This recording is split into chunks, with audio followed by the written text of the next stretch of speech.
My name's Ben Barnes, and I'm an actor. And and I say before every sentence. My name's Ben Barnes.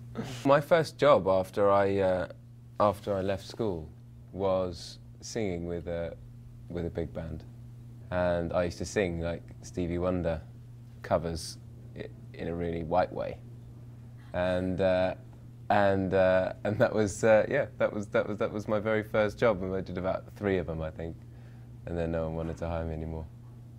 And then gradually over the last 10 years, the music side has sort of phased out, and occasionally it phases back in when a project, you know, requires it. I did this film 2 years ago called Killing Bono, which was this music film set in the 80s, and it could not have been more fun, honestly. I spent 3 weeks in a recording studio singing these meant to be good but not very good 80s sort of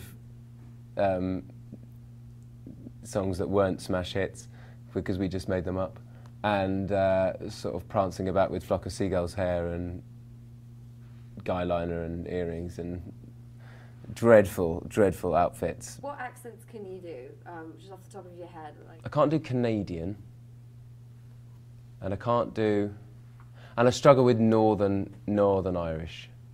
Northern Irish, but pretty much anything else, I think. Lithuanian, do us some... That's cruel. Lithuanian, I imagine, no, that's Borat. I don't know. Swedish is, that sounds German. All right, let me rephrase. I can't do any accent. I'm terrible at accents, terrible with accents. And I can't do Canadian, Lithuanian, Swedish, or West African. I hate you. I think I was home over Christmas time back in London, and there was a day when there was one of the Narnia films on the terrestrial TV and one on Sky, and then Dorian Gray was playing on something, and it was like a festival, because my stuff is never on TV, and it was and so when I went out the next day, there was a lot of people who'd seen one or the other, and so yeah, I got recognised a lot that day. But in general, it doesn't happen because I think I look quite different in real life to a lot of my characters, and also no one cares. That's why. That sounded like an excuse. No, I look really different, so that's why no one mobs me.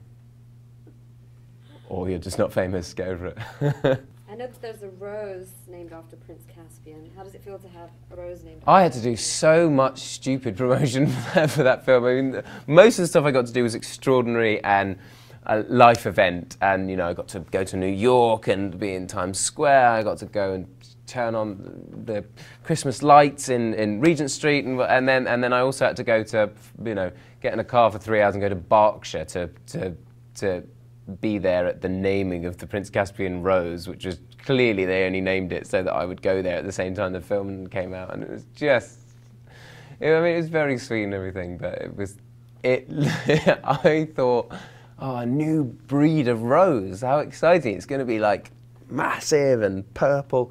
It was just like a medium-sized red rose that smelled like a rose, and it was a rose. It was not a Prince Caspian rose. It was a rose.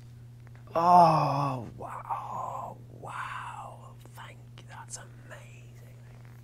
No, it was. I had a really nice day there. I don't know why I'm being so cruel.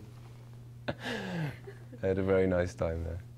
When I first got here, I felt it was a very sort of alien place, and I felt that every single person in Los Angeles was an actor, and they were all, I don't know how old I was, 24. They were all 23. And 6 foot and dark haired, and they were all trying to get my jobs, and that was the only way I could see it. And I would go into a room, and there'd be 16 me's sitting there waiting to go and shout in you know, loudly at a casting director in the next room. And I suppose it hasn't changed much really, but I got to do 2 scenes with Robin Williams in this film, The Big Wedding, and it was extraordinary, and I was sitting opposite him, and my character's not supposed to like his character. He's playing the sort of the priest who's marrying myself and my fiancée in the film, And we sort of did the scene as it's written 3 or 4 times, and then the director said, "Okay, Robin, just do your thing, whatever you want to do." And he was like, "Ready, boss? Yes, boss. Ready, boss." And I was, what do I do now? And he was like, and Ben, you know, he's just going to make up what he wants to do, so just go with it and just improv back and forth, you know, shoot the shit. And I was like, you asked me to improv battle with Robin Williams. Is that what you're doing? Because that's like asking me to box with Mike Tyson. That's this is not going to work. But it did work, sort of. I mean, I gave nowhere near as good as I got, but it was he was masterful because I was too busy watching him, being fascinated with him, and it would be my line. I'd be like, yeah, I'm watching the telly.